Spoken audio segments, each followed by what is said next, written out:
Fabian didn't raise his voice often. When he did, it carried the chill of a verdict already decided. The doctor stood in the middle of the study, hands folded too tightly, the sheen of confidence that usually clung to his reputation, stripped away by the single sentence Fabian had just thrown at him. World-renowned, flown in from 3 countries away, praised in journals Fabian had never bothered to read. None of that mattered now. "If you can't make her hear," Fabian said, each word clipped and precise, "you're as useless as she is."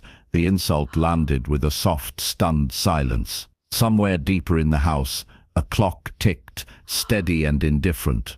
The doctor tried to recover. He spoke of probabilities and neural pathways, of time and patience, of how the girl's condition was complex and not a failure of effort or skill. He spoke as though reason might still have a place here. Fabian turned his back before the explanation was finished. "You're done," he said, already reaching for the phone on his desk. "Security will see you out." There was a pause, the kind that begged for reconsideration. It didn't come.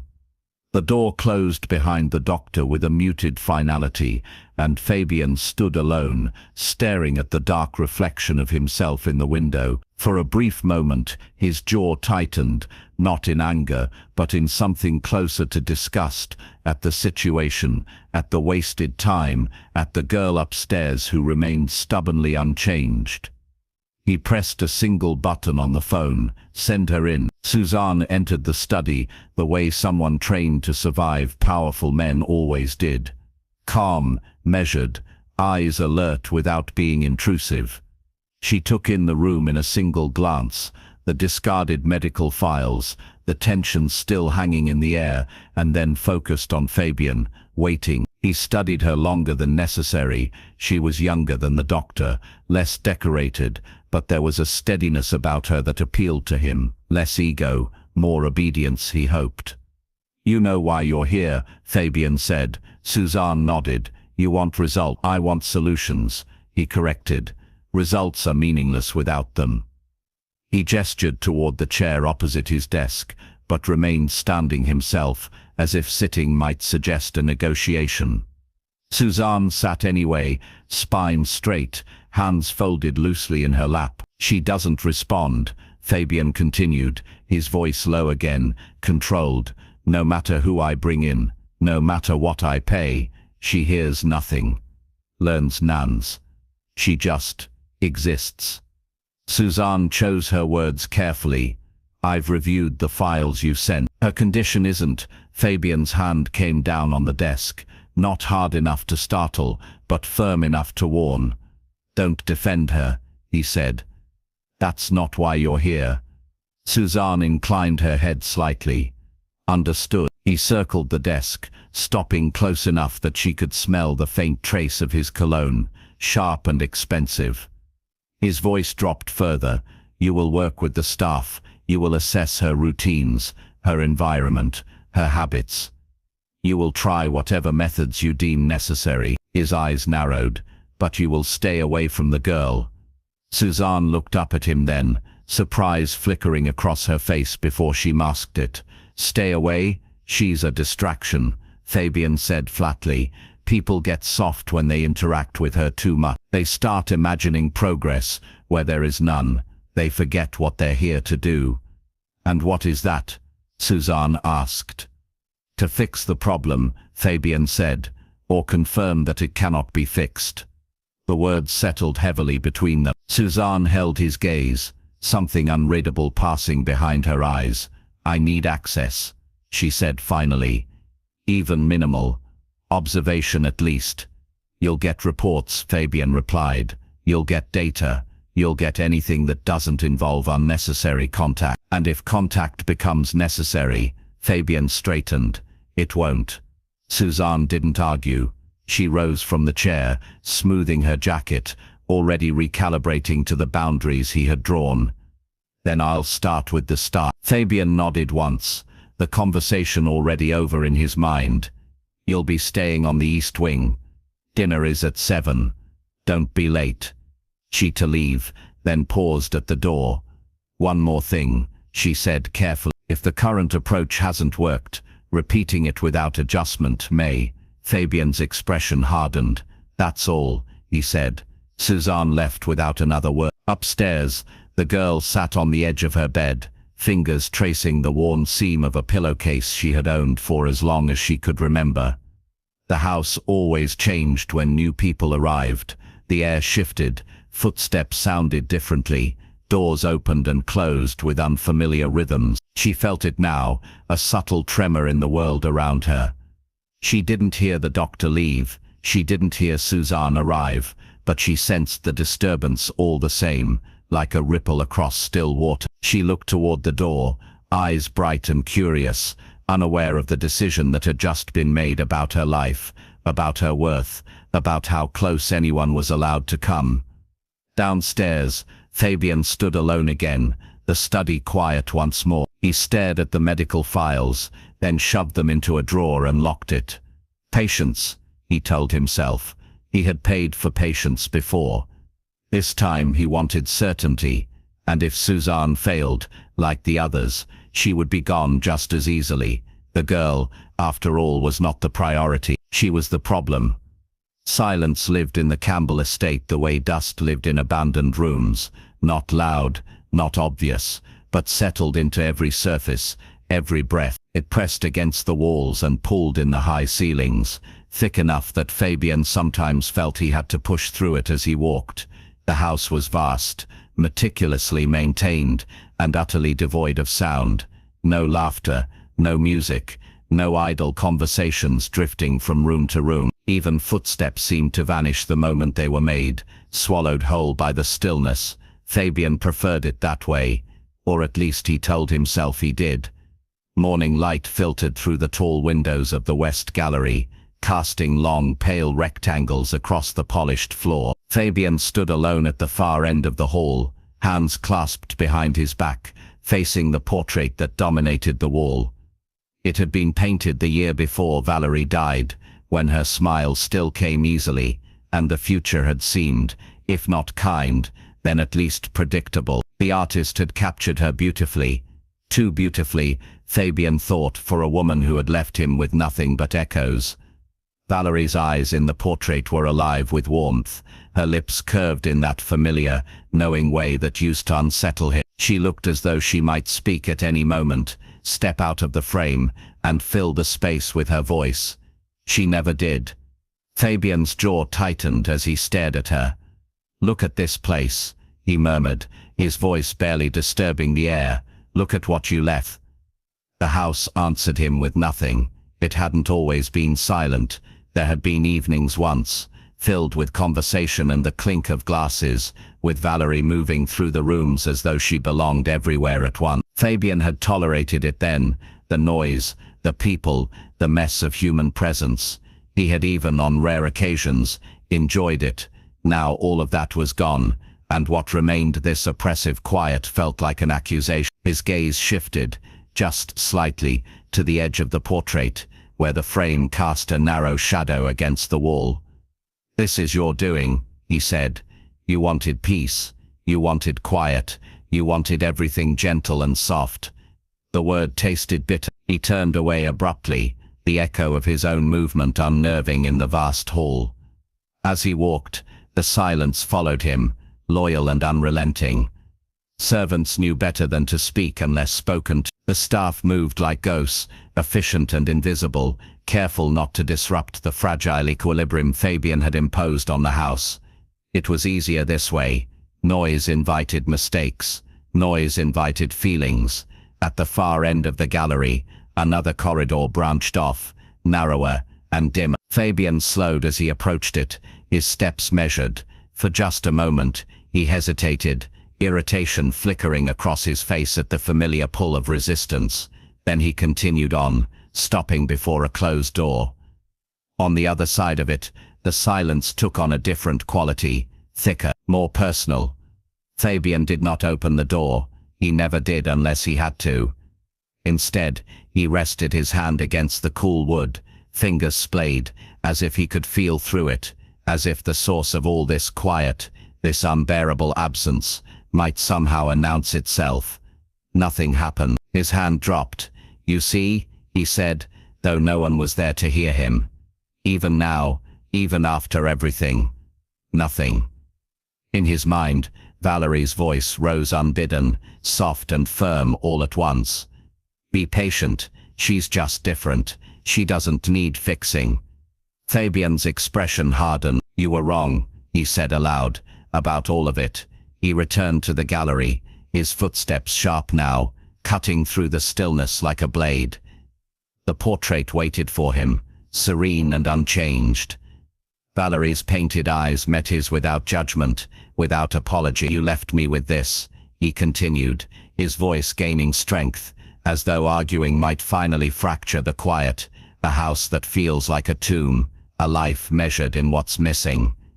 He stopped a few feet from the painting, breathing slowly, deliberately. For a moment, the silence felt almost alive, humming faintly in his ears.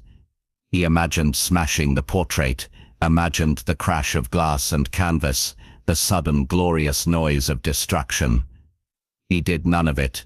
Instead, he straightened his jacket and turned away once more. Anger, like sound, was a waste if it had nowhere to go.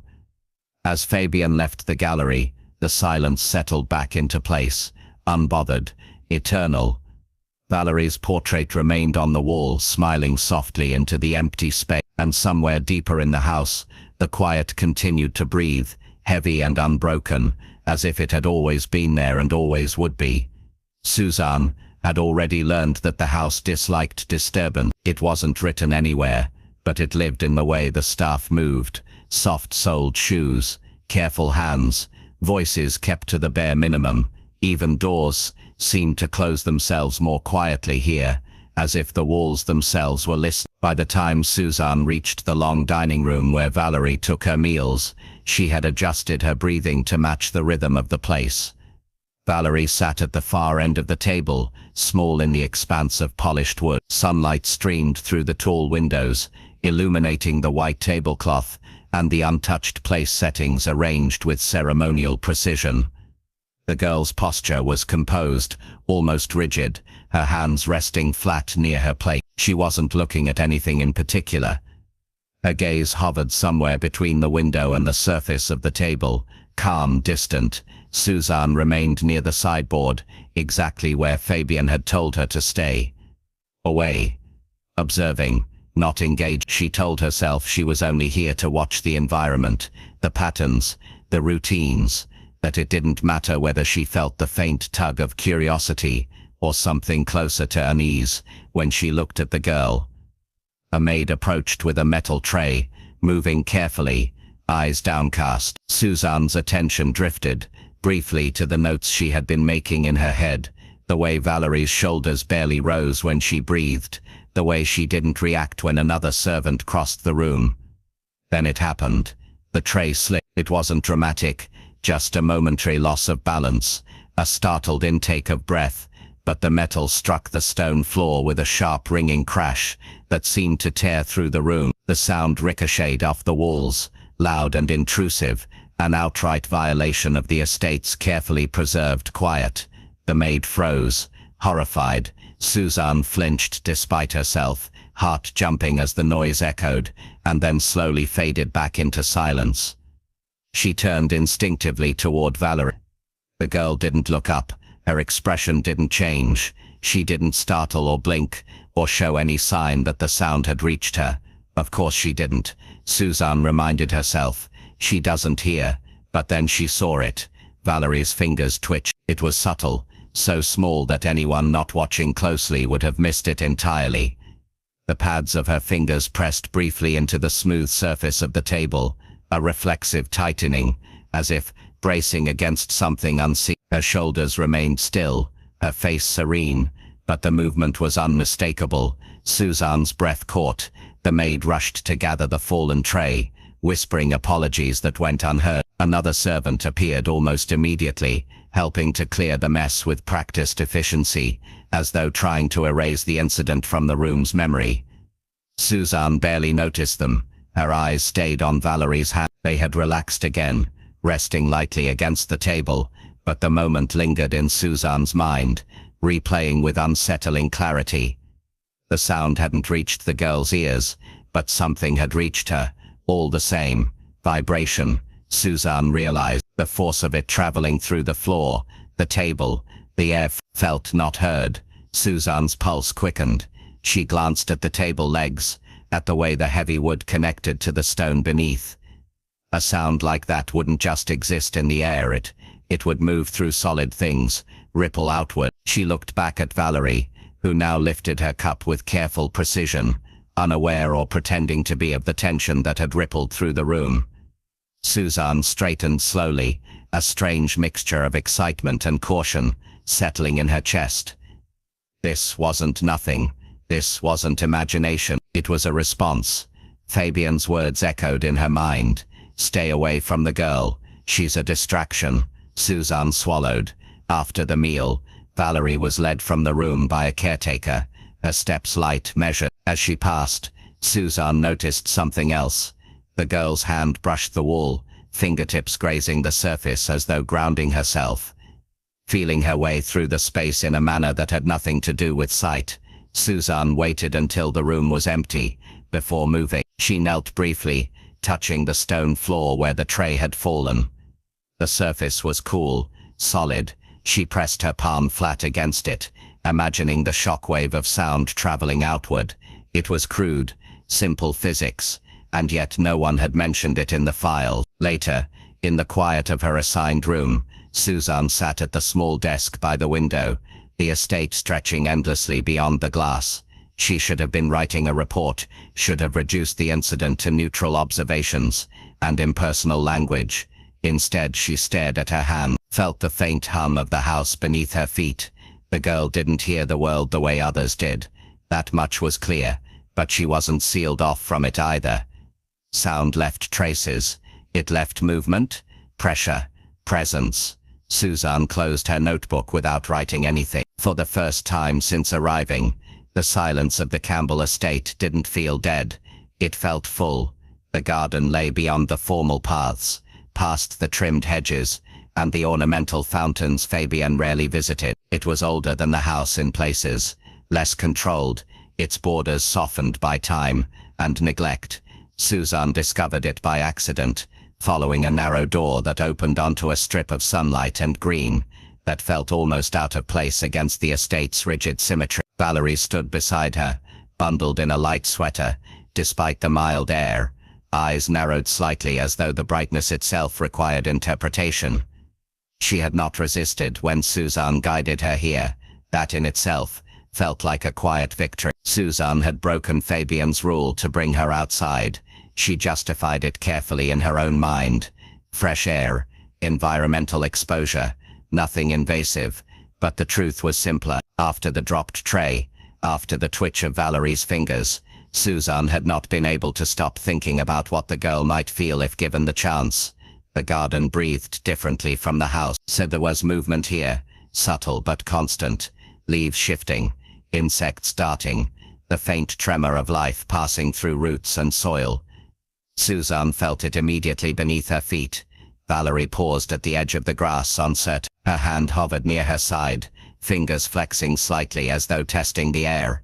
"It's all right," Suzanne said softly, knowing the words themselves were less important than the calm she carried. She guided Valerie forward, slow step by slow step, until the soles of her shoes met earth instead of stone. Valerie inhaled, deep and measured. Her shoulders loosened. They walked without hurry, following a worn path that curved toward a cluster of old trees. Their trunks were thick and rough, bark layered and scarred, roots breaking the surface in places like knuckles, pressing through skin. Suzanne stopped beneath the largest one, its branches stretching wide overhead. She hesitated, aware of the line she was crossing. Then she gently took Valerie's hand. Valerie didn't pull away. Suzanne placed the girl's palm against the tree's bark. It was cool, textured, alive in a way polished furniture could never be. Valerie's fingers spread instinctively, pressing closer, as if drawn by something she couldn't name. Suzanne watched her face, searching for any sign of discomfort. There was none. Valerie's expression remained calm, curious, her head tilting slightly as though listening with her entire body. Then the woodpecker began to peck. It was sharp and rhythmic, the rapid tapping echoing through the trunk. Suzanne felt it first through her own feet, a faint vibration traveling up from the ground. She glanced back at Valerie, just as the girl stiffened, breath catching. For a heartbeat, Suzanne worried she had misjudged everything. Then Valerie laughed. It wasn't loud, it wasn't practiced. It burst out of her suddenly, startled and bright, as though the sound had surprised her as much as it did Suzanne. Valerie's eyes widened, her free hand lifting to her mouth in reflex, laughter spilling through her fingers in soft, breathy bursts. Suzanne froze. The sound was unmistakable, real, alive. Valerie pressed her palm harder against the tree, leaning closer, her laughter returning in short, delighted waves each time the pecking resumed. Her shoulders shook slightly, her entire body responding to the rhythm traveling through the wood and into her skin. Suzanne felt tears prick at her eyes before she could stop them. She knelt beside Valerie, careful not to break the moment, and placed her own hand against the trunk. Now she felt it clearly, the pattern, the frequency, the way the vibration wasn't uniform, but layered, alive with intention. The woodpecker paused, then resumed, and Valerie laughed again, softer this time, like a secret shared with the tree. Suzanne's mind raced even as she stayed perfectly still. This wasn't coincidence. This wasn't imagination. Valerie wasn't responding to sound as sound, but to frequency, to vibration carried through matter. The estate had been silent in the air, but alive beneath it all along. Valerie turned her head slightly as if aware of Suzanne's presence in a new way. Her laughter faded into a smile, lingering and tentative, but no less extraordinary for it. Suzanne swallowed. "You feel that?" she murmured, though she knew Valerie couldn't hear the words. "Don't you?" The woodpecker took flight, the tapping ceasing abruptly. Valerie's smile faltered for a moment, confusion flickering across her face. Her hand remained on the tree, fingers pressing, searching. Suzanne gently squeezed her other hand, grounding her. After a moment, Valerie relaxed again, her expression thoughtful rather than disappointed. She traced the grooves of the bark slowly, as though memorizing them. They stayed there for a long time, long enough for the light to shift and the air to cool. Valerie didn't laugh again, but she didn't withdraw either. She remained connected to the tree, to the ground, to something beyond the walls that had always enclosed her. When they finally turned back toward the house, Valerie walked with a different weight in her steps. Lighter, more certain. Suzanne felt it too, a quiet certainty settling into place. This was the key. Not louder sounds, not forced words, but vibration, frequency. A world felt rather than heard. As the estate came back into view, its stone walls rising to meet them, Suzanne knew she could never unsee what she had witnessed. Fabian might call it distraction, the files might call it anomaly. Suzanne called it truth, and for the first time since arriving, she wasn't afraid of the silence anymore, because she knew it was only part of the story. Suzanne waited until the house settled into its afternoon lull, before the staff retreated to their routines. Fabian disappeared into meetings and silence reclaimed its familiar hold on the corridors.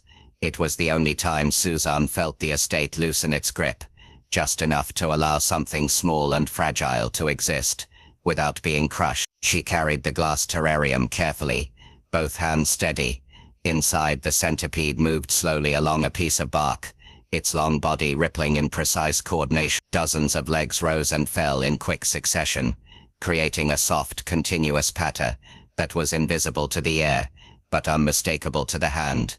Valerie sat at the low table by the window, sketchbook open, but untouched. She looked up as Suzanne entered, curiosity brightening her eyes. There was no fear there, only interest.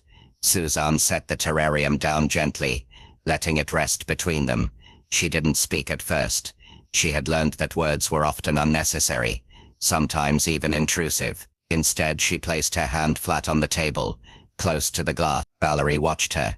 Then slowly, she mirrored the motion. The centipede shifted, its legs accelerating as it navigated the uneven bark. Suzanne felt it immediately, a fine, rapid vibration traveling through the glass and into the wood beneath her palm. It wasn't sharp like the metal tray, or rhythmic like the woodpecker. It was layered, almost whispering, 1,000 tiny movements blending into one sensation.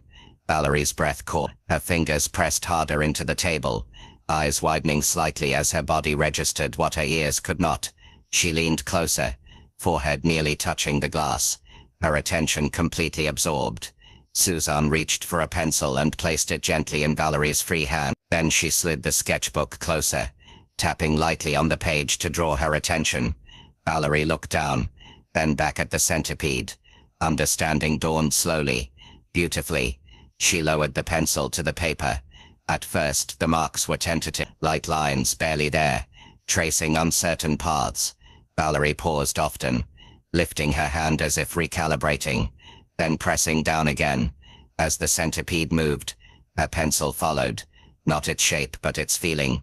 Short, rapid strokes clustered together, curving lines overlapped and diverged, spreading across the page in organic patterns.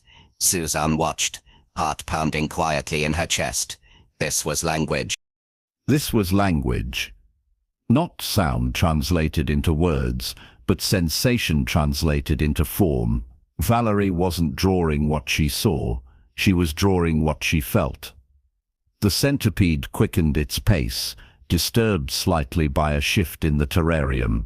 Valerie responded instantly. Her strokes grew denser, darker, the pencil moving faster now, confidence replacing hesitation. Her posture changed too, shoulders forward, body engaged, alive in a way Suzanne had never seen in the reports. Suzanne placed her own hand lightly over Valerie's wrist for a moment, not to guide, but to share the sensation. Valerie didn't flinch. She smiled faintly, a quiet acknowledgement, and continued. Time slipped past unnoticed. Pages filled. Some drawings were chaotic, others strangely symmetrical, repeating motifs, emerging without conscious design. Valerie paused between each one, touching the table, the glass, the floor, as though confirming the world was still speaking. Eventually the centipede slowed, curling into stillness. The vibrations faded. Valerie lifted her hand from the paper and waited. Nothing came. She looked up at Suzanne, questioning. Suzanne nodded gently, then reached out and closed the terrarium lid more securely, ensuring the creature was safe. She moved the glass aside and returned her hand to the table. Stillness settled in, but it was different now, no longer empty, simply quiet. Valerie exhaled and leaned back in her chair. She studied her drawings with focused intensity, then glanced at Suzanne, eyes shining. Suzanne felt something in her chest loosen, something she hadn't realized was tightly wound. "You hear with your skin," Suzanne whispered, though she knew Valerie wouldn't hear it. "You always have." Valerie gathered the pages carefully, aligning their edges with meticulous care. She tapped them once against the table, then held them close to her chest, as though afraid they might disappear. Suzanne sat back, letting the moment breathe. The house didn't feel so oppressive now. Beneath the quiet, beneath the stone and rules and expectations, there was a rhythm waiting to be acknowledged. This was Valerie's language, not one that could be shouted or forced or measured in decibels. It lived in vibrations, in movement, in the subtle conversations between living things. And for the first time, Valerie wasn't silent. She was speaking fluently. Suzanne waited until evening to give Valerie the drawing. The house softened at dusk. Light thinned, shadows stretched, and even the silence seemed to relax, no longer sharp but heavy and drowsy. Valerie sat by the window in the small sitting room. She favored, knees tucked close, sketchbook open on her lap. She was revisiting earlier pages, fingers tracing lines as though rereading a familiar story. Suzanne approached slowly, careful not to startle her. She held a single sheet of paper, freshly pressed flat, the graphite dark and confident. It was Valerie's drawing from earlier that day, the one where the centipede's patter had turned into a dense constellation of marks, layered and alive. Suzanne knelt and placed the paper gently on the table between them.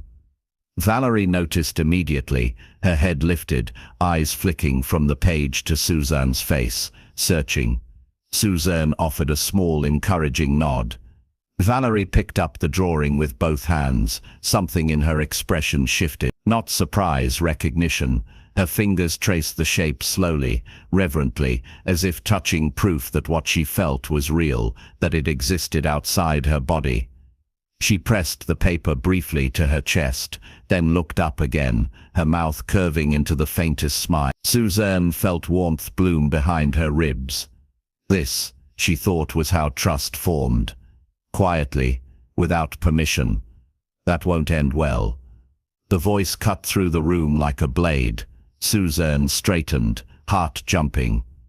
Miss Patterson stood in the doorway, her posture rigid, hands clasped tightly in front of her apron. She had worked in the Campbell estate longer than anyone else, long enough to learn where not to look, and when to speak. Valerie froze, her grip tightened on the drawing. Suzanne rose slowly. I know what you were doing, Mrs. Patterson said, stepping into the room. Her gaze flicked briefly to Valerie, then away again, as though looking too long might itself be an act of disobedience. And I'm telling you now, for your own good, to stop. Valerie watched them both, eyes moving back and forth, sensing the tension even if she couldn't hear it. Her shoulders drew inward. Suzanne lowered her voice. She made that, she said. It's hers. Mrs. Patterson's lips thinned. Campbell wants her handled by professionals, she said sharply. Not cleaners, not caretakers, and certainly not outsiders who think they know better. Suzanne felt a spark of anger, quick and dangerous. I am a professional. Mrs. Patterson laughed once, humorless. In this house, she shook her head. You're temporary, you're replaceable, and you're already crossing lines. She stepped closer, lowering her voice now, the warning turning personal. I've seen people try to save her before. They all think they're different. Kinder, smarter. Her eyes hardened. They all leave. Suzanne glanced at Valerie, who had begun to fidget, fingers tapping lightly against the paper in an unconscious search for grounding. Suzanne reached out instinctively, then stopped herself. I'm not hurting her, Suzanne said. That's not the point, Mrs. Patterson replied. Mr. Campbell doesn't want hope introduced where it can't be sustained. It upsets the order, Suzanne repeated softly. Mrs. Patterson straightened. Give her back the drawing, she said. Then go. Before you're in the street. The words hung in the air, heavy with certainty. This wasn't an idle threat. In this house, people vanished quietly. No explanations, no goodbyes. Suzanne looked at Valerie. Valerie looked back, eyes wide but steady. Slowly, deliberately, she extended the drawing towards Suzanne, as if offering it up, as if afraid it would be taken by force. Something in Suzanne broke open. She shook her head. Gently, she guided the paper back into Valerie's hands and closed Valerie's fingers around it. Valerie blinked, startled. It's yours, Suzanne said quietly, meeting Mrs. Patterson's gaze without flinching. No one gets to take that from her. Mrs. Patterson inhaled sharply. For a moment, Suzanne thought she might call for someone. Security. Instead, she said, you don't understand the man you're defying. I understand him perfectly, Suzanne replied. That's why I won't stop. A long silence followed, thick and unforgiving. Valerie clutched the drawing to her chest, eyes fixed on Suzanne, her breathing shallow but steady. Mrs. Patterson's shoulders sagged, just slightly. When she spoke again, her voice was quieter, stripped of its edge. I warned you, she said. That's all I can do. She turned and left the room without another word. Suzanne exhaled slowly, only then realizing how tense she had become. She crouched again in front of Valerie, keeping her movements calm, unhurried. Valerie watched her closely. Suzanne tapped the drawing once, then placed her hand flat over her own heart. Valerie studied the gesture, then mimicked it, pressing the paper lightly against her chest again. They stayed like that for a moment, mirroring stillness. Outside the sitting room, the house settled back into its routine, indifferent to small rebellions. Somewhere deep within its walls, rules reasserted themselves, but in the quiet space between them, something fragile and undeniable had already taken root. And Suzanne knew that no warning, no matter how well meant, would be enough to make her walk away now. Suzanne found the drawing the next morning. It waited for her on the small desk in her room, placed carefully at the center, edges aligned with a precision that felt unmistakably intentional. The door had been closed when she left the night before. No one was supposed to enter without permission, and yet, there it was. She stopped just inside the threshold, heart stuttering, as though she'd been caught doing something forbidden simply by noticing it. The paper was folded once, not sealed, not hidden. An offering, not a secret. Suzanne crossed the room slowly, half expecting the drawing to vanish if she moved too quickly. She picked it up with both hands and unfolded it. A bird filled the page. Its wings were spread wide, drawn in sweeping arcs that suggested motion rather than anatomy. The body was simple, almost abstract, but the wings were alive with detail, lines radiating outward, layered and curved, some bold and dark, others faint and trembling. From the wings' spilled shapes, Suzanne recognized instantly, even though they were imperfect, almost childlike. Musical notes. They weren't precise, not the way they would be on a staff. Some were elongated, others clustered too closely together, floating freely, rather than anchored to lines, but they were unmistakable. Notes in motion, pouring out of the bird as though flight itself were creating. Suzanne's breath left her in a quiet rush. She sat on the edge of the bed, the drawing trembling slightly in her hands. Valerie had never been taught music. There had been no lessons, no instruments, no sounds played for her benefit. Fabian had seen no value in it. Sound was useless, therefore music was indulgence. And yet Valerie had drawn this. Not sound, Suzanne realized, feeling. She traced one of the wing lines with her finger, following the rhythm Valerie had embedded into the page. The strokes varied in pressure, rising and falling like pulses. The notes didn't represent pitches. They represented movement, vibration, the way air pressed and released, the way something unseen traveled through space and body alike. Music, understood not as noise but as pattern.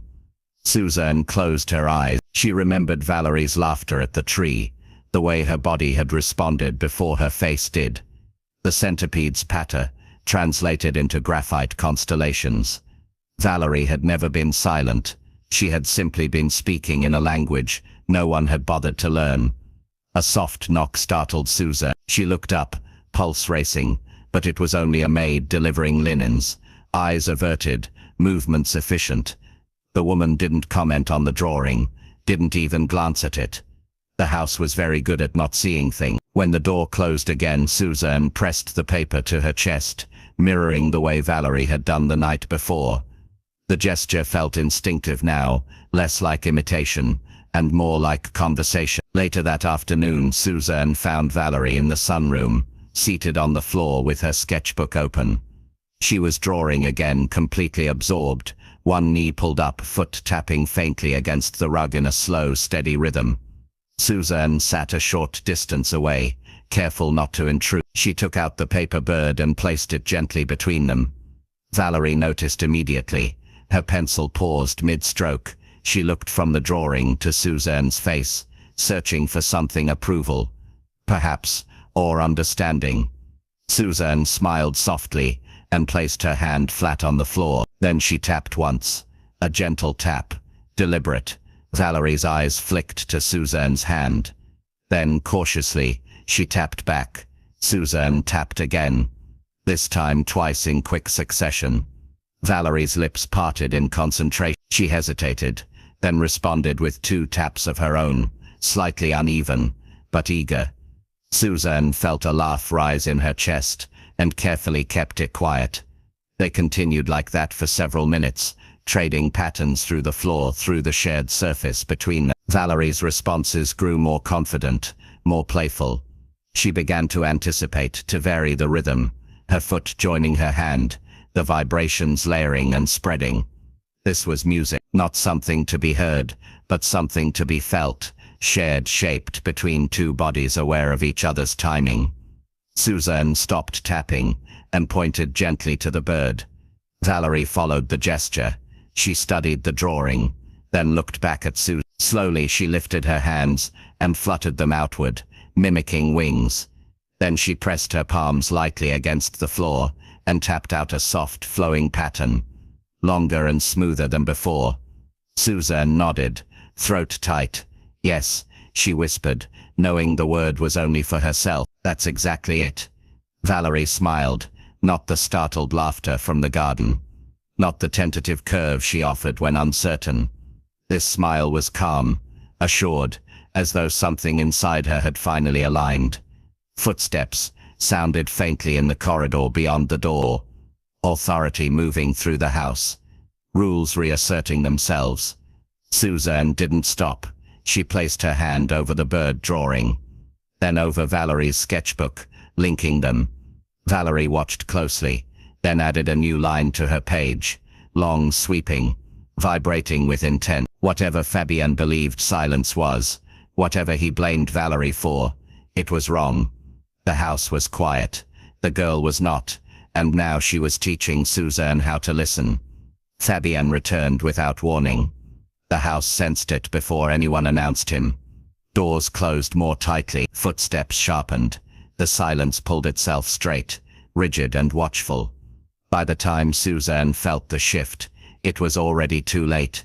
She was in the sunroom with Valerie. The centipede rested inside its glass container on the low table between them.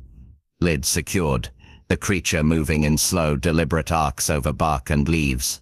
Valerie lay on her side on the rug, one elbow propped beneath her head, the other hand resting lightly against the table leg. Her eyes were half-lidded, peaceful. Her attention tuned inward. Suzanne had positioned the terrarium close enough that the faint vibration of movement traveled through the table, down the leg, and into the floor where Valerie could feel it. It was controlled, safe, intentional. Valerie's fingers twitched once, twice, responding to a change in rhythm. A small smile ghosted across her face. Fabian stepped into the doorway. What is this? The words weren't loud at first. They were worse, flat, disbelieving, edged with something volatile. Suzanne turned sharply. Fabian stood rigid, coat still on, eyes locked, not on Suzanne but on the glass container. His gaze snapped from the centipede to Valerie, then back again, his face draining of color before flushing red with fury. Get away from her, he barked. Valerie startled at the sudden movement in the room. She rolled slightly, confusion flickering across her face, her hand brushing near her ear as she shifted. From Fabian's angle, it looked as though the insect were dangerously close to her head. He exploded. What the hell is wrong with you? Fabian shouted, his voice tearing through the room, shattering the fragile calm that had held. Are you out of your mind? Suzanne moved instinctively, stepping between him and the table. Fabian. Stop. She's not in danger. In danger. He laughed once, sharp and humorless. You brought a crawling insect into her space. You put it near her head. Valerie recoiled slightly, the raised voices registering as vibration she didn't understand. Her shoulders tightened. She drew her knees closer to her chest. Suzanne reached back, palm open toward Valerie in a grounding gesture. It's contained, she said firmly. She can't hear it, but she can feel. Don't, Fabian snapped. Don't start explaining your insanity to me. He strode forward, looming, eyes wild. What is this supposed to be? Some kind of ritual? Some sick experiment? Suzanne felt her own anger rise, hot and dangerous. It's not voodoo. It's not abuse. It's therapy. Therapy. Therapy, and roared. You think letting bugs crawl around my daughter's head is therapy? He yanked the terrarium off the table and hurled it toward the far wall. The glass shattered, bark scattering, the centipede skittering out of sight into the corner. The sound, sharp, violent, ripped through the room. Valerie flinched hard, pressing her hands to the floor, breath hitching. Her eyes darted wildly, panic replacing calm as the vibration slammed into her body, without warning. Suzanne rushed to her, dropping to her knees. She placed her hands firmly on Valerie's arms, steady and anchoring, lowering her own body to block the chaos. Valerie clung to her sleeves, trembling. "It's okay," Suzanne said softly, over and over, though she knew Valerie couldn't hear the words. "It's okay. It's over." Fabian stared at them, chest heaving. Then something in his expression shifted, not softening, but hardening into certainty. "This is abuse," he said coldly. "This is exactly what I was warned about. You've been filling her head with nonsense, making her worse." "She's not worse," Suzanne shot back. "She's responding. She's communicating. You just refuse to see it." Fabian turned away from her and pulled out his phone. "I'm calling the police," he said. "I want this documented. I want you removed from my house." Suzanne froze. The word police echoed in her mind, heavy and irreversible. This wasn't a misunderstanding anymore. This was an accusation, one that would not care about nuance or intention. Patterson appeared in the doorway, drawn by the noise. Her eyes took in the shattered glass. Valerie clinging to Suzanne. Fabian on the phone. Her face fell. "I warned you," she murmured, not unkindly. Fabian spoke into the phone, his voice clipped and authoritative. "Yes, I have an employee engaging in dangerous behavior with my child. I want officers dispatched immediately." Valerie's breathing was shallow now, her fingers digging into Suzanne's arm as though the world beneath her had turned hostile. Suzanne wrapped her arms around her, rocking slightly, careful, controlled. Fabian ended the call and turned back. "Get your hands off her." Suzanne looked up at him, eyes blazing. "She needs to calm down. She needs to be protected from you." For a moment, neither moved. Then footsteps echoed in the distance. Staff gathering, whispers, starting. The house awakening to conflict it had long avoided. Suzanne slowly loosened her hold, rising just enough to place herself between Fabian and Valerie, shielding her body without touching. Valerie remained curled on the floor, hands pressed to the rug, eyes fixed on Suzanne. Sirens wailed faintly in the distance, growing closer. The centipede incident would be how this was remembered.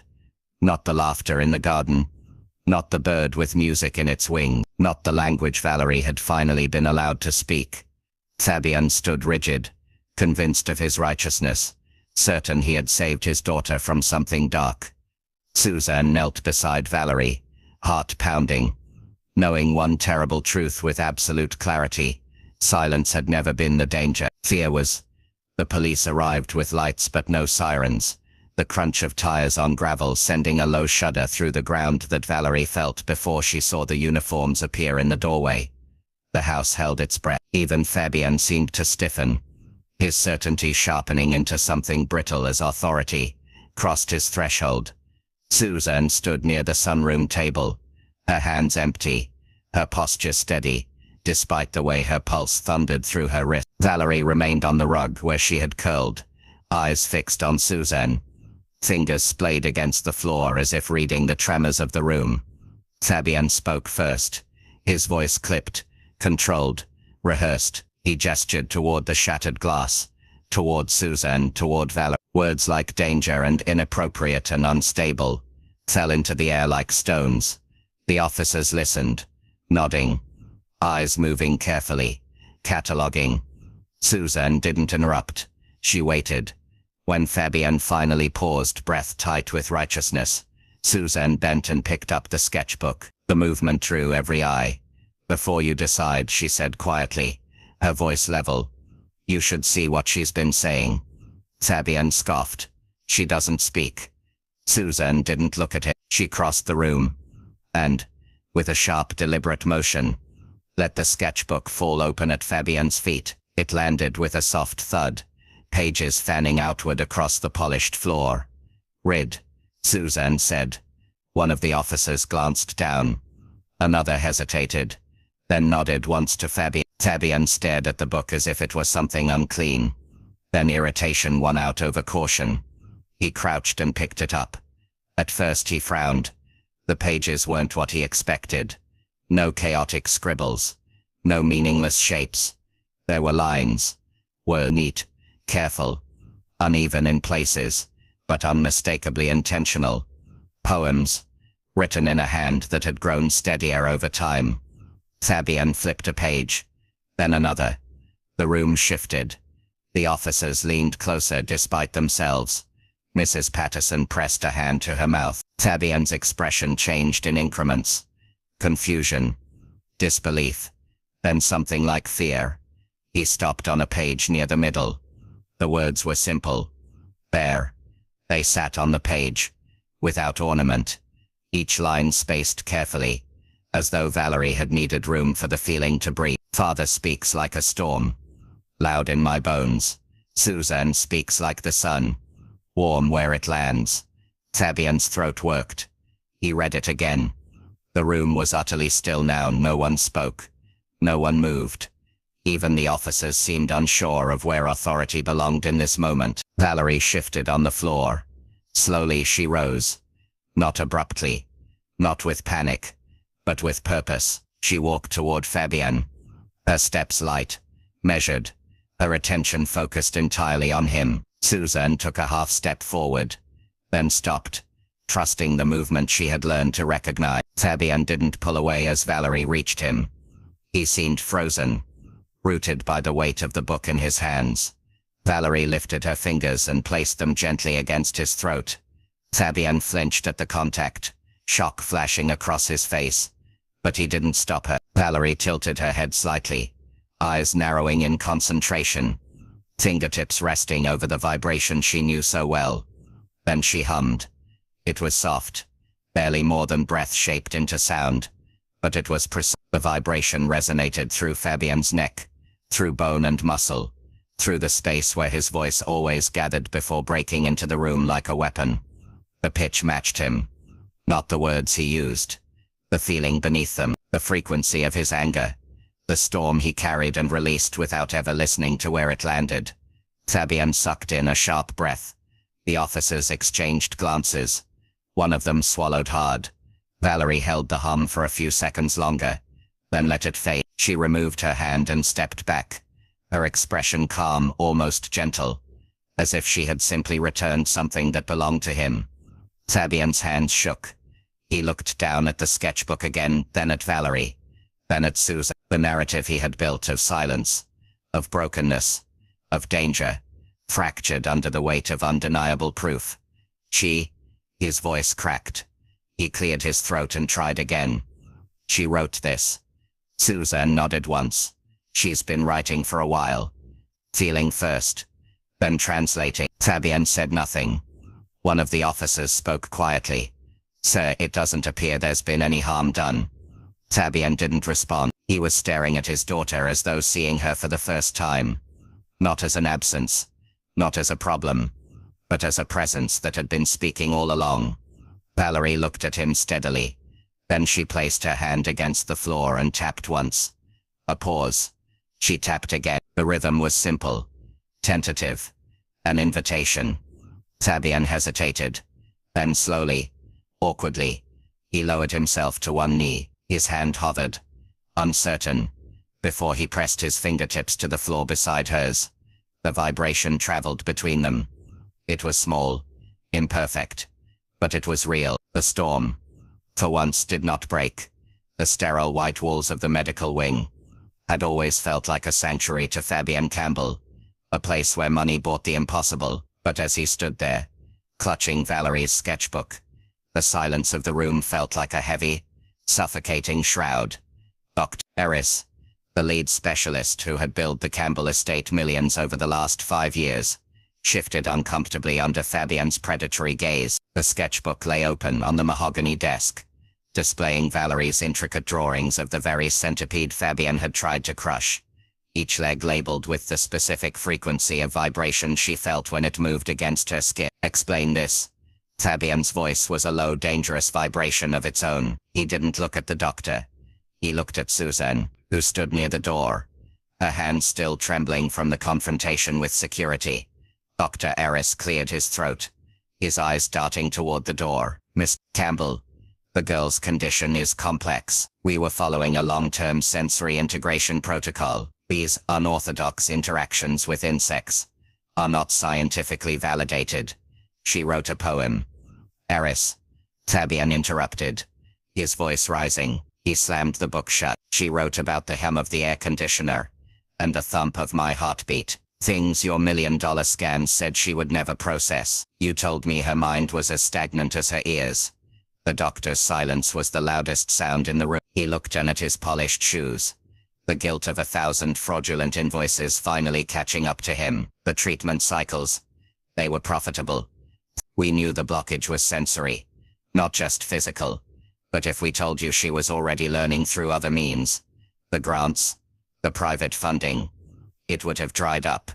The revelation hit Fabian like a physical blow. He had spent a fortune to keep his daughter in a cage of professional neglect, while a woman he'd paid pennies an hour had unlocked the door for free.